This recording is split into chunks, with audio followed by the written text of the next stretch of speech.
GHM సంబంధించి ఎమ్మెల్సీలు ఎమ్మెల్యేలు ఉంటారు.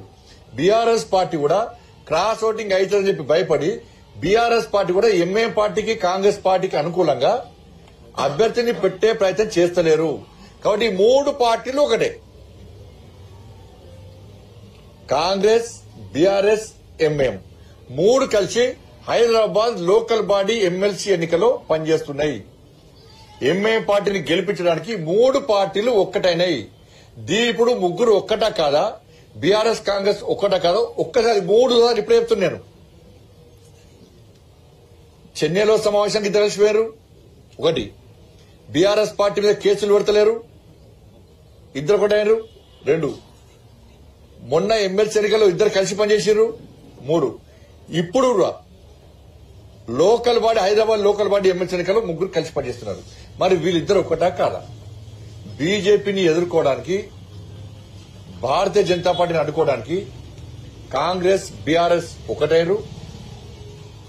దానికి తోడు ఒక వర్గం ఓట్ల కోసం కక్కుర్తిపడి ఆ వర్గం ఓట్ల కోసం ఎంఐ పార్టీని సంకలు పెట్టుకుని ఈ 2 పార్టీలు కలిసి, ఈ 3 పార్టీలు కలిసి బీజేపీని అడ్డుకునే ప్రయత్నం చేసిన వాటి మీ కుట్రలు, మీ కుతంత్రాలు ప్రజలు గమనిస్తున్నారు.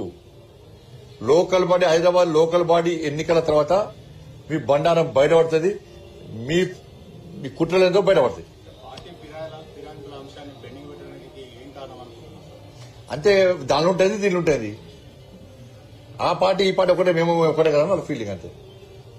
ఇప్పుడు లోకల్ బాడీ ఎలక్షన్ చూడాలి. ఇప్పుడు కాంగ్రెస్ పార్టీకి ఇద్దరే గెలిచారు, కార్పొరేటర్లు ఇద్దరే. కానీ 20 మంది బీఆర్ఎస్ దాన్ని కలుపుకున్నారు. 20 మంది బీఆర్ఎస్ దాన్ని కలుపుకున్నారు. ఒక ఎంపీ ఉన్నాడు, రాజ్యసభ ఎంపీ ఉన్నాడు, ఒక ఎమ్మెల్సీ ఉన్నాడు, ఎమ్మెల్యే ఉన్నాడు. వాళ్ళకి బీఆర్ఎస్ పార్టీకి 55 మంది కార్పొరేటర్లు ఉన్నారు. బీఆర్ఎస్ పార్టీకి ఎమ్మెల్సీ ఉన్నాడు, ఎమ్మెల్యేలు ఉన్నారు. అంటే 55 దాకా ఇంక ఓట్లు, అంటే దాదాపు 72 ఓట్లు వాళ్ళకు ఉన్నాయి బీఆర్ఎస్ పార్టీకి. అయినా పోటీ అంటున్నది. ఎంఐఎం పార్టీకి 44 కార్పొరేటర్లు ఉన్నారు, 8 మంది ఎమ్మెల్యేలు ఉన్నారు, ఎంపీ ఉన్నాడు. భారతీయ జనతా పార్టీకి 40 నుంచి దాదాపు 44 వచ్చింది, 40-38 వచ్చింది. మాకు ఎంపీ ఉన్నాడు, ఎమ్మెల్యే ఉన్నాడు, ఎమ్మెల్సీ ఉన్నాడు. మాకు బలం లేకుండా పోటీ చేస్తున్నాం. మేము బలం లేకుండా పోటీ చేస్తున్నాం. వాళ్లకు బలమును కూడా పోటీ చేస్తలేరు. వాళ్ళ పార్టీ నాయకుల మీద, వాళ్ళ పార్టీ కార్యకర్తల మీద వాళ్ళకే విశ్వాసం లేదు. ఏంటంటే ఎంఐఎం పార్టీని గెలిపించాలని చెప్పి 2 పార్టీలు ప్రయత్నిస్తారు. తెలంగాణ సమాజం ఆలోచించాలి.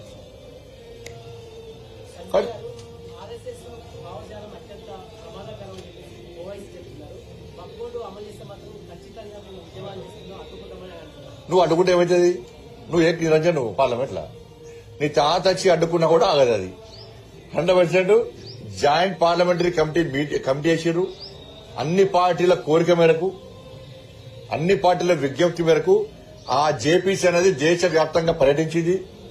అందరి అభిప్రాయాలు తీసుకున్నది, ఒక నివేదిక తయారు చేసింది. ఆ నివేదిక అనుగుణంగా రేపు పార్లమెంటుకు ఎప్పుడైనా ఆ బిల్లు రావచ్చు, ఆమోదం పొందడం ఖాయం. నువ్వు అడ్డుకుంటేమన్నది, నువ్వు ఓల్డ్ సంవత్సరానికి తుపాకీ కత్తి నిప్పించోడంటారు. నేను ఆర్ఎస్ఎస్ ఈ దేశంలో సనాతన ధర్మం కోసం, ఈ దేశం కోసము ధర్మం కోసం పనిచేసే క్రమశిక్షణ గల సంస్థ ఆర్ఎస్ఎస్. ఇది మేం చెప్పింది కాదు. ఇంకా అప్పుడున్న ఇందిరాగాంధీ గారే చెప్పారు. ఆర్ఎస్ఎస్ అంటే ఏందో, ఆర్ఎస్ఎస్ అంటే ఎంఏ పార్టీకి భయం, ఆర్ఎస్ఎస్ అంటే కాంగ్రెస్ పార్టీకి భయం, ఈ పార్టీలకు భయం ఆర్ఎస్ఎస్ అంటే. కాబట్టి దేశము, ధర్మము, సమాజం అనేటువంటి ఒక విధానంతో, ఒక నినాదంతో హిందూ సమాజం యొక్క సంఘటితం కోసం నిత్యం ఈ దేశం కోసం, దేశంలో ఏ అబద్ధం వచ్చినా, ఎక్కడ ఇబ్బంది వచ్చినా వాళ్ళ సేవా కార్యక్రమంతో పాటు దేనికైనా సిద్దమై ఉండేటువంటి సంస్థ ఆర్ఎస్ఎస్.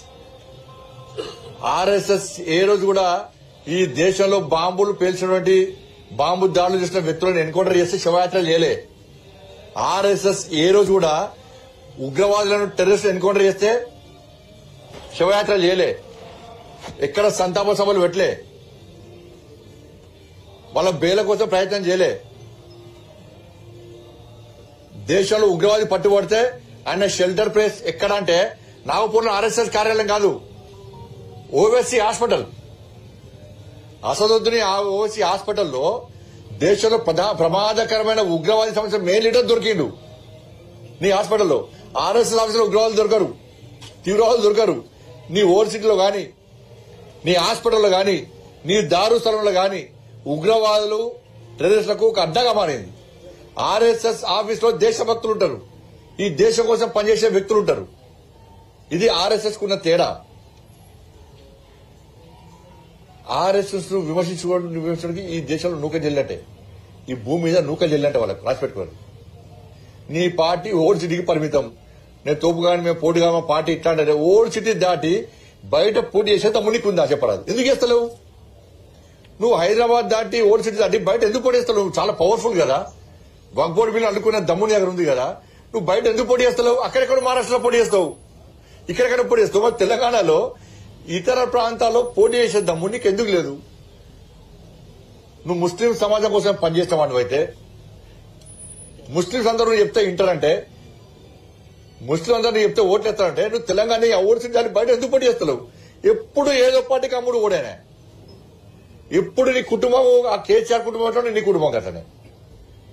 అధికారంలోకి ఏ పార్టీ వస్తే ఆ పార్టీ కొమ్ముగాడము, వాళ్ళ వ్యాపారాలు మంచి చూసుకోవడము, అక్రమంగా పైసలు సంపాదించుకోవడం, ఇది ఓవైసీ కుటుంబం యొక్క ఆనవాయితీగా మారింది వాళ్ళకు.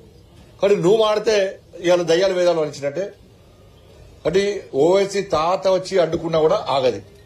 నువ్వు రాసి పెట్టుకో. ఇంతవరకు నువ్వు అడ్డుకుంటే ఏదాగింది, ఇప్పుడు ఏదాగుతుంది.